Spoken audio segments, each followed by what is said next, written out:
How do I know if my beneficiaries are properly designated?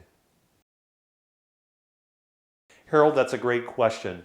When we meet with individuals to go over their estate plan and their investments, one of the things that we take pride in doing is, digging in, getting into the weeds a little bit more. And it takes a little bit of digging to find out how you're currently set up with your beneficiaries. Now, most people that have life insurance, or maybe they have retirement plans, 401k IRA accounts, already have designated beneficiaries. If you're married, 9 times out of 10, it's going to be your spouse, right?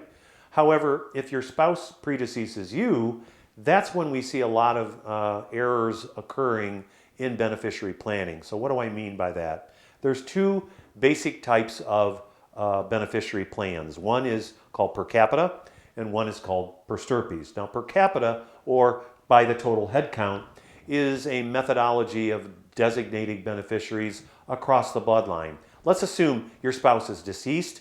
You have 3 children. All 3 children have children. So you have grandchildren from all 3 of your children. But let's say after your spouse dies, one of your children die, your adult child dies, leaving 3 grandchildren.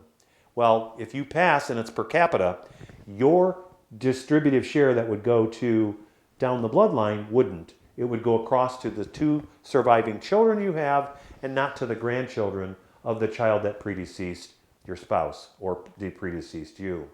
A per stirpes designation is the opposite of that. It's the one that's most commonly used where your benefit check will go down the bloodline. So if you're the last one remaining, your spouse is deceased, one of your adult children die, leaving issue, your adult child that's died before you, your share that would have gone to them goes down to their grandchildren.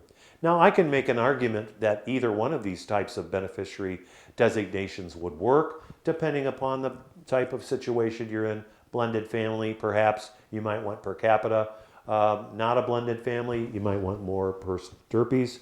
But the right choice needs to be brought to light so that you know that you're making the right decision with each and every asset you have. One final note. Make sure that on your estate plan, as you review your estate planning, that everything you own that can have a beneficiary, you make sure there's a beneficiary put on there. For example, your car, you can have a beneficiary on your car. You can make sure that your house, your deed of your house, has a beneficiary. All of these things should be discussed with a qualified professional that understands the intricacies of beneficiary planning.